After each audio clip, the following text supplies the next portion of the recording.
Login accepted.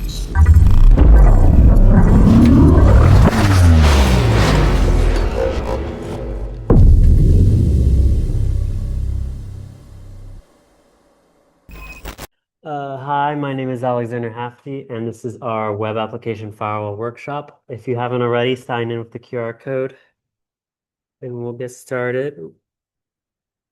So, a little reminder who I am. I'm Alexander Hafty. I'm one of the swim teams for Swift, and I was in the Cyberforce competition team, and I'm currently in the competition team for NCAE. Just a little reminder that that tech symposium is coming up, so make sure you RSVP soon. There's going to be free food, networking, and you could win a what's it called, Raspberry Pi, and yeah. And also make sure you RSVP for CIA's banquet. It's coming in April 19th. There's going to be networking. There's going to be free food and awards. But make sure everything is free, but make sure you RSVP soon because spots are limited. And scan this QR code if you were interested.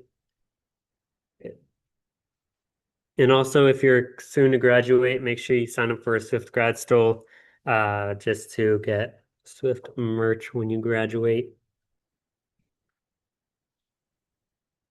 And yeah, so a little recap of what we learned last week, last Tuesday, is about web servers and that their devices used to display websites and like YouTube, Wikipedia, all those utilize web servers to show content to users.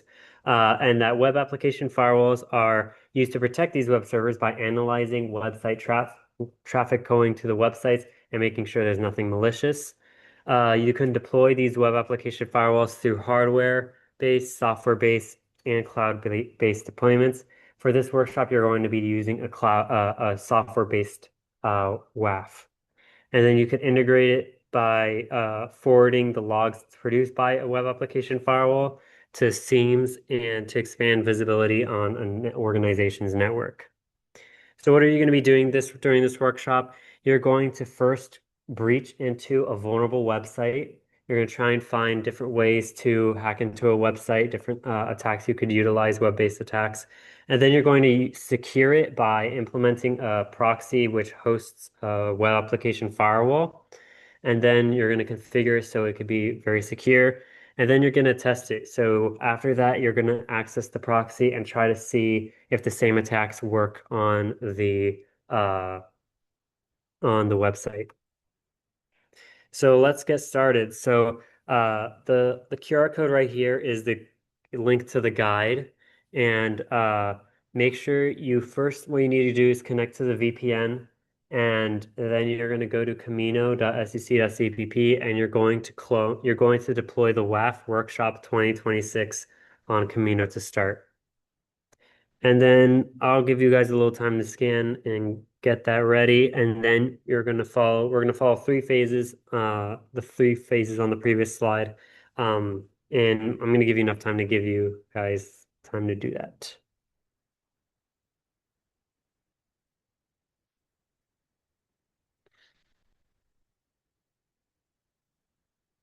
Once you get the thing deployed, you're gonna start with the first phase one. Let me get this out of the way. You're going to start with the first phase one, which is breach. So you're going to start up a juice shop, and then in the guide, it'll show you how to deploy it, and then you're going to try and to break into it.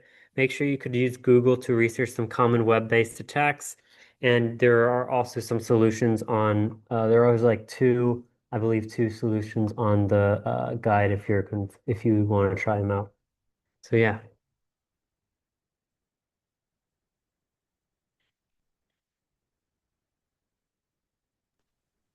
I have a question.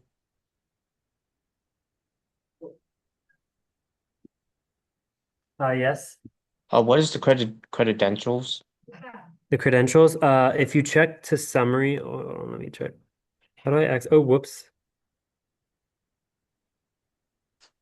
Yeah, if you check the credentials you could check the credentials of each VM by looking at their summary. So if we go to, let me deploy, hold on. So if you go to summary of, let me try and find my, you could just do here. Oops. I'm just gonna use Alex's. Oh, never mind. I can't access it. Okay. Okay. So can you see my screen? Yes. Yeah. If you go to like web, for instance. Oops, sorry. You're going to see summary, and in the summary, it does not show the. Okay, so when you go to one of the VMs, you see how on the left sidebar there's console, hardware, cloud, initialization. There's also a place called summary, and you'll be able to see the credentials to the user br the so it's the username is user and then the password will be bruh. Is it just for the should I just do it for the user? Yes. You don't need it. I don't, for WAF, you won't, you're just going to be doing everything through sudo, so you're not going to need to use the uh the root user. Okay. Yeah. Alex Ng, so if you follow the guide, Docker should be already installed. There are commands on the guide. Let me show it to you. If I can exit out of this. Okay, here we go. Okay, so Alex, if you can hear me. Um, in the initial setup, Docker should already be enabled. So when you follow the guide, after you log in, you're going to type sudo docker ps-tac a on the web app VM.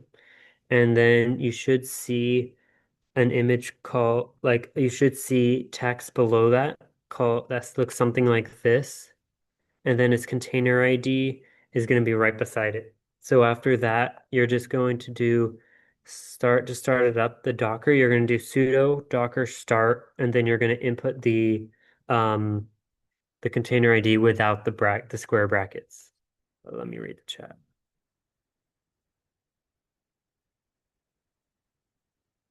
Um, Docker is not found. Let me, um, Yeah, check what VM you are on. Again, you should not be on the WAF VM. You should be on the web app VM. Let me show you. So here's the web app. Oh wait, hold on. Let me try and find mine. Alex Ing, are you still stuck on that? Think I figured it out. Say it again. Think I figured it out. Oh, great. All right.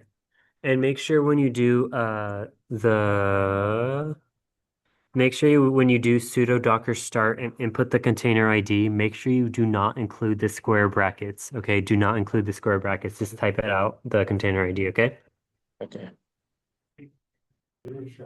All right, for those of you who have who looked at some attacks, you probably noticed that this website is not secured, and and so now what you're going to do is now you're going to try and secure it. So for phase two, called Secure. You're going to install and configure WAF. You're going to do this on the WAF VM, so the VM name WAF, and it will be on a proxy that will be in line or in between the users from the internet, such as Debian Desktop. It will be between the Debian Desktop and the actual website.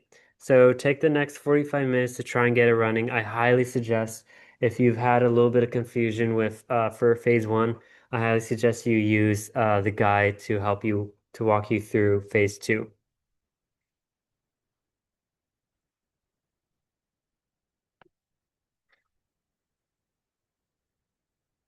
All right, so Alex, I just received your question. So the way you do it is you're going to want to have all those files in, right? But you don't want to type all them out. So what you're going to do is you're going to type in the normal path, but when you reach the actual like files, you're going to do star.conf.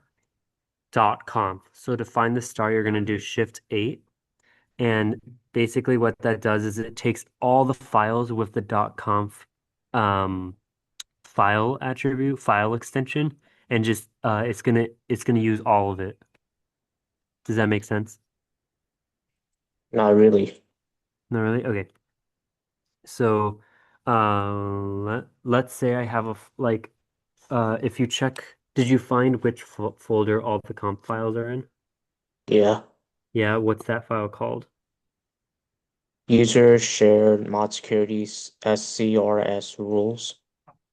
Okay. Yeah, yeah, yeah. Yeah. So in that rules directory, notice how there's a ton of files that have the .conf file attribute or file extension. Yeah. Yeah. So basically you want to include all that into the main.conf file, but you don't want to just like keep on copy and pasting and paste each individual path to every individual conf file. You don't want to do that. So what Linux allows you to do is when you do star.conf, instead of a typical one of the names for the conf files, basically what star.conf does is it takes all the configuration files with that, it takes all the files in that directory that has the .conf file extension and has that, and when you do it, it just takes into account all those files. So when you input that, basically it's saying when you have the full path, including the .conf, basically it's saying include all of the conf files within that rules directory.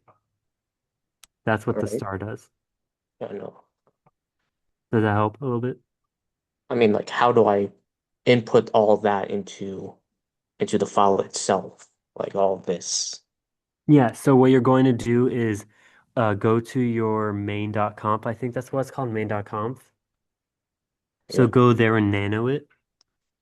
And keep in mind what the path to all those config files you told me it was CRS-rules, correct? Yeah. Yeah, so copy all the entire path, like take note of what that entire path is, and then when you get to when you begin to edit the main.conf, you're gonna do the same thing. So you're gonna do you're gonna do include space the path all the way to CRS-rules. And then after that CRS tag rules that directory where you found all the conf files, you're going to hit slash and then you're going to do shift 8, which if you look at your computer, you should see above the 8, it looks like an asterisk. It looks like a little star. You're going to do shift 8 and then period CONF. Yeah, I think I got it. You got it? Like just use the find one into just use the find function into the file. Let me show you. So, what your last one, it should look something like this, where you have include, and then here you're gonna have the actual path to the rules. So, um, it should be in rules right here. Uh, uh, so you should find a directory called rules, and let me see if I can. I don't know if I have it. Alex, did you find a directory called rules? Yeah. Yeah. Okay. What are the directories that come before it? Mod security, share, and user. Say it again. User, share, Mm. and mod security. Okay. Are you in the engine? CRS. It should be in the slash etsy slash nginx directory. Are you in there? Etsy, what? The etsy slash nginx. Yeah, I'm in that. Okay. Uh, and is the rules directory in there?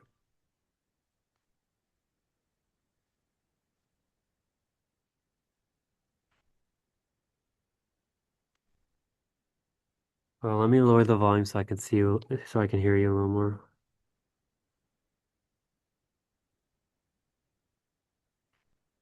All right, let me. Um, where do I go to the Zoom? Oh. All right, Alex, I'm gonna go right back to you. I'm gonna try and see if I could find the exact path to the rules, okay? I'll be right back.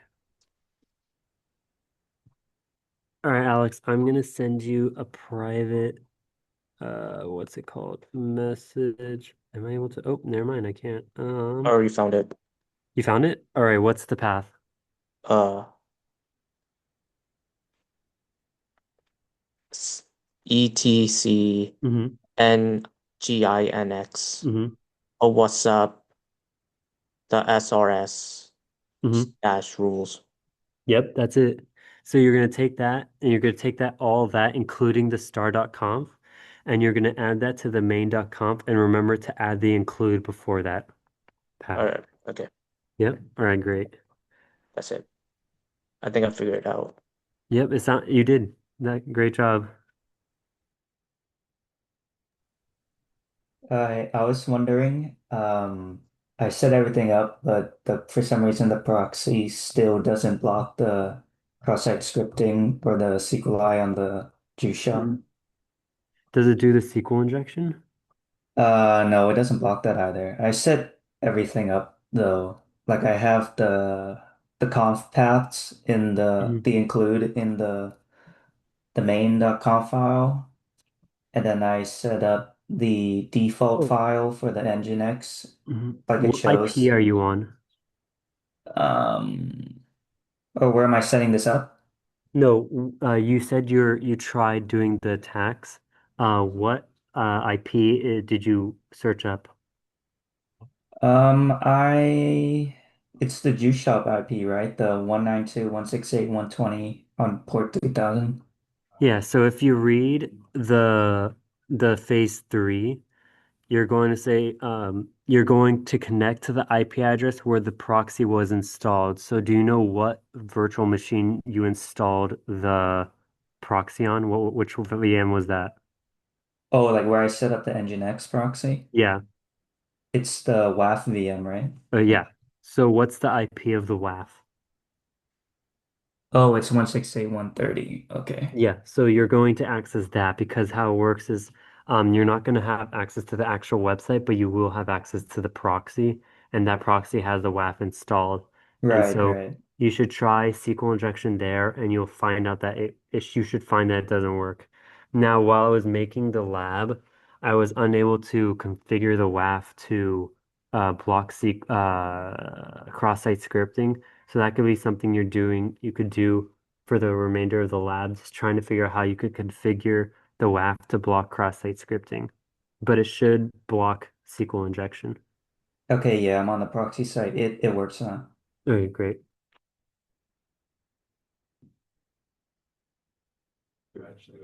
Since there's only 15 minutes left in the workshop, I'm just gonna tell you what you guys should do after you set up the WAF.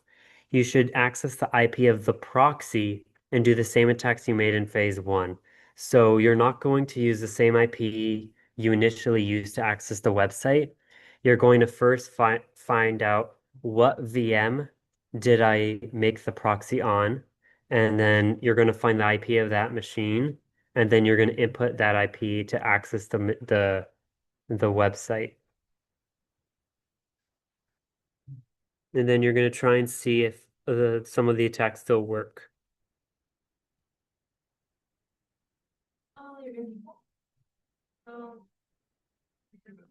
Seems to right, work. well, this is the end of the workshop. I hope you guys learned a lot. If you guys need any additional help, feel free to DM me, X_decipher. And yeah, thank you for joining. I really appreciate all your guys' participation and stuff.